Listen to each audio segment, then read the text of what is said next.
Eh bien, mes frères et sœurs, que le Seigneur vous bénisse, que le Seigneur vous garde. Alléluia. Seigneur, c'est lui qui nous bénit, c'est lui qui nous donne eh bien, sa parole, sa semence, sa parole de tous les jours. Donne-nous notre pain quotidien. Alléluia. Et c'est à force de prendre cette nourriture que l'on grandit spirituellement. On ne reste plus des enfants, on ne reste plus au lait, mais on arrive à la nourriture solide. Excusez-moi, je suis en train de m'arranger un peu, parce que je suis un peu dépareillé. Bon, enfin, c'est pas ce qui compte, hein, c'est d'avoir la parole du Seigneur. Alléluia. Alors aujourd'hui, mes frères et sœurs, que je salue dans le Seigneur, j'aurais voulu vous parler du vêtement de l'homme et le vêtement de la femme. Il est dit dans Deutéronome 22,5, la femme ne portera pas un habit d'homme. Mais là, nous voyons que le Seigneur, il parle à son peuple. Il ne parle pas au monde. Parce qu'aujourd'hui, le monde, avec les transgenres, les exogenres, tout ce que vous voulez, eh bien, il y a des personnes efféminées. Il y a des personnes homosexuelles qui portent les hommes des habits de femmes et les femmes des habits d'hommes. Et avec les hormones, on ne les reconnaît plus. Et ce que le Seigneur a créé était bon en fait, parce que le Seigneur a fait l'homme à son image, pour qu'il reste à l'image de Dieu. Mais l'homme a défiguré cette image. Et maintenant, il est l'image qui représente la bête. Ecclésiaste 3,18 représente les animaux. Le Seigneur, il sert même des animaux pour le symbole de l'homme, comme le cochon, le chien, le loup, le lion, le rapace, le serpent, le lézard. Voyez-vous, tout ça, eh bien, ça représente l'homme animal qui n'a pas l'esprit de Dieu, qui n'est pas spirituel. Alors, en effet, que dans Deutéronome 22,5, la femme ne doit pas porter d'habit d'homme. Mais là, le Seigneur, il parle à un peuple qui est saint, à un peuple qui appartient à lui, en fait. Alléluia. Et nous voyons aujourd'hui, il y a des femmes dans le monde, c'est les femmes du monde, bien sûr. Eh bien, vous avez des commandants, vous avez des capitaines, vous avez ça, ils commandent, ils ont autorité sur l'homme. Mais le Seigneur a dit, je ne permets pas à la femme d'avoir autorité sur l'homme. Parce que la femme, c'est la compagne de l'homme. Et dans 1 Corinthiens 11, le Seigneur dit que Christ, il est le chef de l'homme. Alléluia. Et l'homme est le chef de la femme. On voit qu'il y a des hiérarchies dans la parole de Dieu. Et on voit que Sarah appelait Abraham son Seigneur. Alléluia. Donc je veux dire par là que Deutéronome 22,5, la femme ne portera pas des vêtements d'homme, c'est pour Israël, c'est aussi pour le peuple de Dieu. Alléluia. Pourquoi? Parce que dans la sacrificature, les vêtements représentaient l'autorité. Les vêtements, comme les vêtements, on va dire, d'Aaron, représentaient l'autorité dans la parole de Dieu.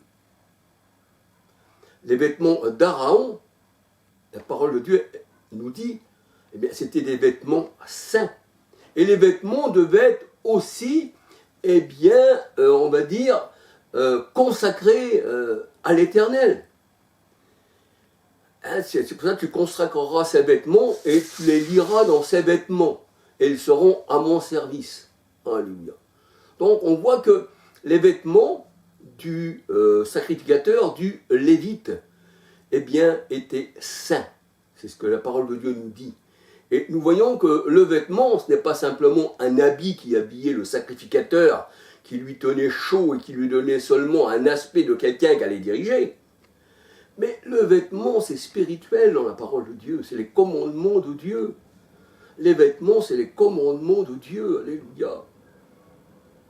On voit que Aaron portait sur ses épaules, qui faisait partie de sa sacrificature, eh bien, 6 pierres d'un côté, 6 pierres de l'autre, qui représentaient les 12 tribus d'Israël, et que sur le pectoral du jugement, il y avait 12 pierres qui représentaient aussi les 12 tribus d'Israël. Alléluia.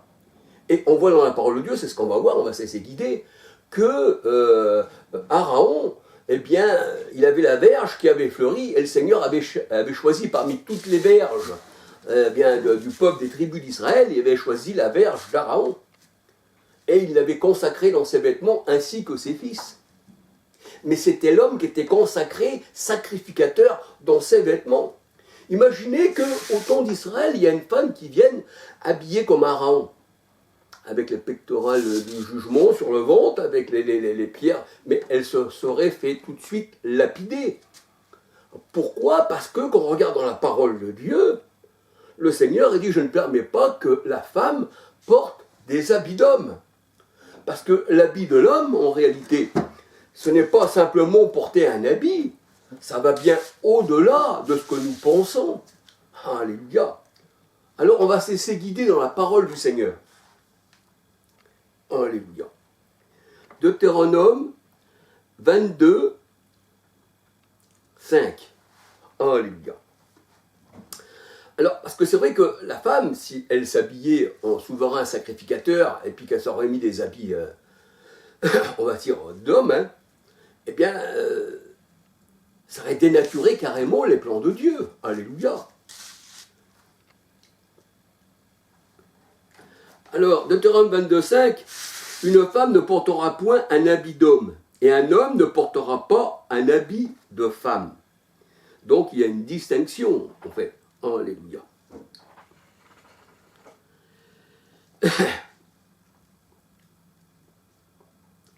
Alors, il y a beaucoup de personnes qui pensent que les femmes, dans les assemblées, doivent avoir de hauts talons, il ne faut pas qu'ils mettent de tel et tel pantalon, de tel tricot, ils s'habillent comme des hommes, les pantalons, mais le Seigneur ne parlait pas de ça, en fait. Le Seigneur, il parlait d'une distinction entre l'autorité de l'homme avec sa femme et l'autorité d'Aaron sur le peuple. Et Israël est aussi considéré comme une femme dans la parole de Dieu, comme une vierge. Alléluia. C'est pour ça qu'on dit la vierge d'Israël. Alléluia. Alors, il est vrai que dans la parole de Dieu, on nous parle des homosexuels et des efféminés qui n'héritent pas le royaume des cieux. Et oui. Et là, maintenant, il y a les transgenres. Ça veut dire que les commandements de Dieu ont été bafoués, en fait. Ont été, rejetés. Et le monde ne connaît pas le Seigneur. Alors, on peut lire ceci dans 1 Corinthiens 6, versets 10 à 11. Et quand le Seigneur il nous parle du vêtement, nous allons voir que le vêtement a une signification bien spirituelle dans la parole de Dieu. Alléluia. Parce que le Seigneur, il a un langage spirituel pour les hommes spirituels. 1 Corinthiens 2, versets 10 à 16. Or, nous n'avons pas la pensée du monde, ni l'esprit du monde, mais nous avons la pensée du Christ. Et c'est spirituellement qu'on en juge. Donc, les vêtements aussi, sont spirituels. Les vêtements représentent la lumière, représentent l'enseignement dans la parole de Dieu. C'est pour ça qu'on dit que Jésus était habillé en habit éclatant, en habit de lumière. Alléluia.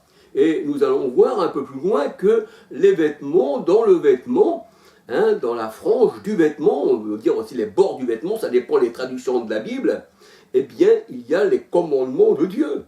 Alléluia. Dans la frange du vêtement. Alléluia.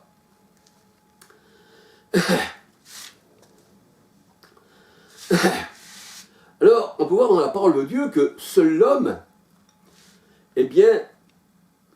dans la parole du Seigneur, il est habillé d'une manière spéciale. Alléluia.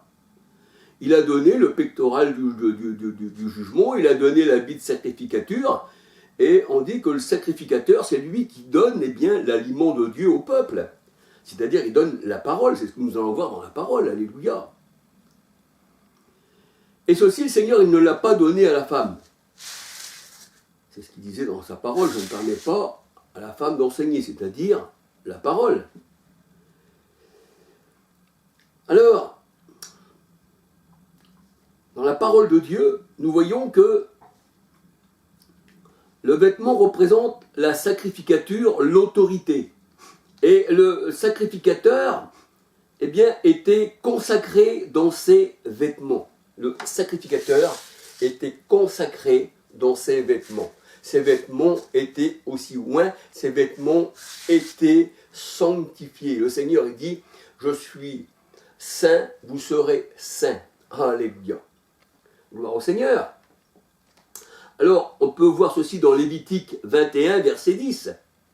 On peut voir encore Exode, verset 29, 21. Je vous donne bien des versets pour que vous puissiez regarder dans les Saintes Écritures. Ce que je vous dis est exact.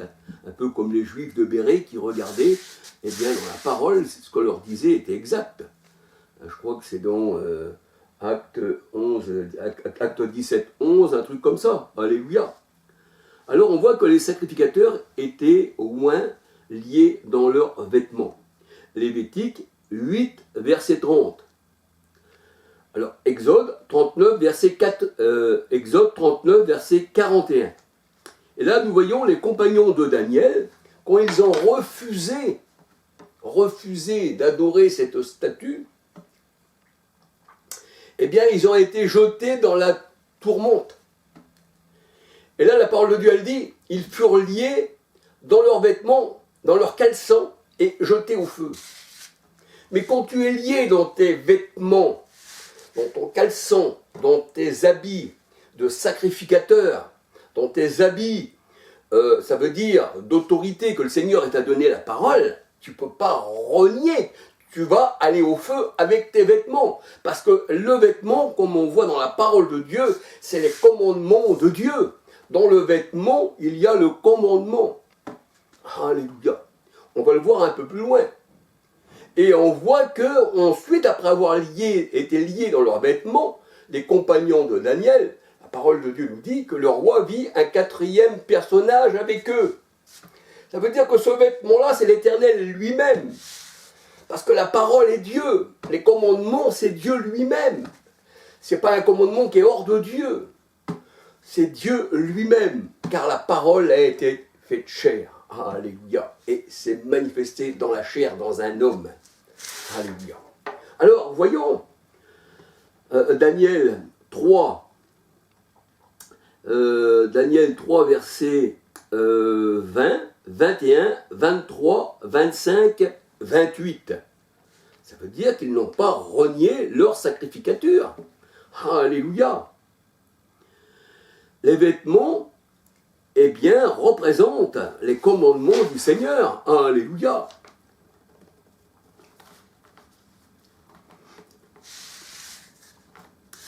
Alors, quand on regarde dans Lévitique 21, versets 8-10, le sacrificateur, c'est lui qui offre l'aliment de Dieu. C'est lui qui offre l'aliment de Dieu. Alléluia. Et là, nous voyons dans la parole de Dieu que les franges, ou le bord du vêtement, selon les traductions bibliques, dans Nombre 15, versets 37 à 41, eh bien, les commandements se trouvent dans les bords, dans les franges du vêtement. Deutéronome 22, verset 12, Nombre 15, verset 37 à 41. Donc c'est l'homme qui porte la parole dans son vêtement, dans son cœur. Il a revêtu Christ, il a revêtu la parole, il a revêtu l'autorité. Alléluia. Donc l'homme ne doit pas porter non plus des habits féminins, comme la femme ne doit pas porter des habits d'homme. Alléluia. Alors, la parole de Dieu nous dit, les pharisiens aimaient à faire de longues franges à leurs vêtements, pour être vus des hommes. Les hommes, quand ils regardaient, là, ceux-là, ils ont vraiment les commandements. Et pourtant, ils avaient annulé les commandements dans Marc 7. Si on lit tout Marc 7, ils ont annulé les commandements, les pharisiens, pour les traditions humaines. Matthieu 23, versets 5 à 12. Les pharisiens aimaient à faire de longues franges à leurs vêtements pour être vus des hommes. Mais normalement, ce n'est pas leur personne qui devait être vue des hommes. Ben, c'est la parole. Alléluia. Ils n'étaient pas là, ces pharisiens, simplement pour se faire voir. Parce qu'on ne se fait pas voir, c'est pas nous. Mais c'est l'évangile du Christ, alléluia, qui doit primer sur l'homme, en fait. Matthieu 23, versets 5 à 12. Alors toucher les bords des vêtements du Seigneur Jésus-Christ, c'est-à-dire Yeshua, c'est toucher, on va dire, son enseignement, sa parole. Et c'est cela qui guérit la femme qui avait une perte de sang. Il y avait une femme qui avait une perte de sang. Et nous savons que dans Lévitique 11, il me semble, 11-17, dans ces zones-là, ou 11-11, je ne m'en souviens plus au juste, le sang, c'est la vie. Quand la femme perd son sang, elle perdait sa vie parmi les faux docteurs. Et là, on voit aussi encore que le Seigneur eh bien, guérit cette femme. Parce qu'elle toucha le bord de son vêtement, elle toucha la frange de son vêtement, là où il y a les commandements. Et elle dit, si je puis toucher le bord de son vêtement, je serai guéri.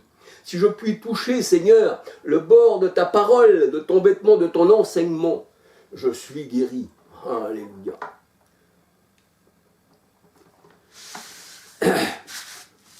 Alors, ceci est écrit, bien sûr, eh bien, dans Matthieu 9, 20 à 21, Marc 5, versets 25 à 34. Tous ceux que le Seigneur a touchés, ou tous ceux qui l'ont touché, la parole de Dieu nous dit, ont été guéris. Alléluia. Pourquoi? Parce qu'il s'enveloppe d'un vêtement comme de lumière. Le psaume 104.2 nous dit que le Christ, ses habits étaient resplendis de lumière. Il était transfiguré. Ses habits étaient transfigurés. L'habit du Seigneur, c'est un habit de lumière. Psaume 104, versets 2, 3, 4. Et on voit que cet habit de lumière, eh bien, ça représente l'enseignement, parce que l'enseignement est une lumière. Proverbe 6, 23, Psaume 119, 105, 130. Alléluia. Alors, quand on touche Christ, quand on touche le vêtement, ou qu'on le touche à lui, eh bien, ça revient au même. Parce que toucher Christ, c'est toucher la parole. Marc 3, 10. Marc 3,10, quand tu le touches, tu es guéri. Marc 6, verset 55. Et tous ceux qui avaient des péchés, des défauts, les paralytiques, les estropiés, les aveugles, les malentendants, les sourds, les boiteuses, qui représentent des brebis boiteuses dans la parole de Dieu qui n'avaient pas le droit au ministère, et qui n'étaient pas guéris, qui étaient encore que leurs péchés et leurs défauts. C'est ça que la parole de Dieu nous dit, que le Seigneur, il est l'agneau sans défaut. Et l'Église, elle est sans tache ni ride. Éphésiens 5, 22 à 27. Et là, nous voyons que le Seigneur, eh bien, tous ceux qui le touchaient, alléluia, ou que le Seigneur touchait, étaient guéris. Alléluia. Alors, on peut voir Deutéronome 23, verset 1. Je vous donne encore des versets de la parole de Dieu, hein. Deutéronome 23, verset 1. Lévitique 22, verset 22 à 25. Lévitique 22, verset 22 à 25. Lévitique 21, verset 16, 17 à 21. Lévitique 21, verset 16, 17 à 21. Et nous voyons que toutes ces brebis, tous ces hommes, parce que les brebis, les animaux, qui sont estropiés, aveugles, et ci, et ça, représentent les hommes. Et les hommes, le Seigneur, il dit, l'homme qui a une tache à l'œil, l'homme qui boite, l'homme qui a la main sèche, l'homme qui a une main cassée, l'homme qui est sourd, l'homme qui est eunuque, n'héritera pas d'entrer dans mon assemblée. Mais quand le Christ, il est venu, dans la nouvelle alliance, le Seigneur, il a guéri tous ces gens-là. Et il les a fait rentrer dans l'assemblée. C'est pour ça qu'il dit, je suis venu pour les malades. Et dans Jean 10, 16, le Seigneur, il parle de ces brebis qu'il va chercher, que les mercenaires, eh bien, avaient laissé partir à l'abandon, et que lui, le Christ, le bon berger, l'Éternel est mon berger, je ne manquerai de rien, le psaume 23, eh bien, sauf ces brebis, alléluia, il vient les chercher quand les gens, eh bien, les ont mis dans on va dire, dans la fosse, hein, le jour du sabbat, le Seigneur, il vient chercher son âne, sa brebis et son bœuf, et ça représente les hommes, alléluia. 1 Corinthiens 9, 9, hein, le bœuf, ça représente l'apôtre qui va annoncer la parole. Ça représente l'apôtre aussi, le bœuf, qui marche, qui pile sur le blé pour séparer la paille du grain. Et il se fit un grand vent. Et le vent, dans la Bible, dans la parole de Dieu, ce qui sépare la paille du grain, parce qu'on l'attendait dans les temps anciens, où il y avait un vent, pour que la paille puisse bien se détacher du grain. Et on mettait la paille et le grain bien au vent. Et le vent, dans la parole de Dieu, bien sûr, ça représente aussi les enfants de Dieu, les apôtres. Il a fait de ses serviteurs des vents. Alléluia. Hébreux 1, 4, 7.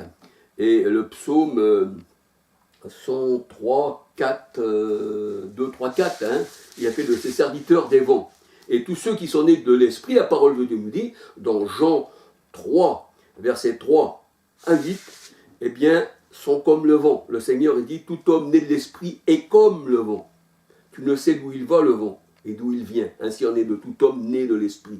Et à la Pentecôte, quand ils reçurent le Saint-Esprit, il se fit un grand vent. C'est-à-dire une grande armée qui marche pour le Seigneur à la Pentecôte. L'Église se forme. Alléluia. C'est beau la parole du Seigneur. Non? C'est pas la parole d'un homme. Alors on peut voir encore Lévitique 21, versets 16, 17 à 21. Le Seigneur a guéri, Et ici les hommes, les brebis, eh bien, les brebis représentent les hommes dans la parole de Dieu, que les faux prophètes avaient mis à l'abandon, qui n'avaient pas guéri, mais que le Seigneur est venu guérir. Dans Ézéchiel 34, versets 1 à 31. Alléluia.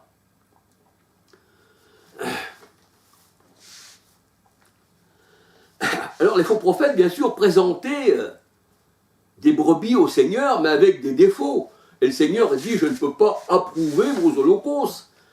Quand vous venez à mon hôtel, me présenter ces brebis qui sont, on va dire, aveugles, sourdes, boiteuses, là, ils ont la lèpre, ils sont paralysés, j'en veux pas.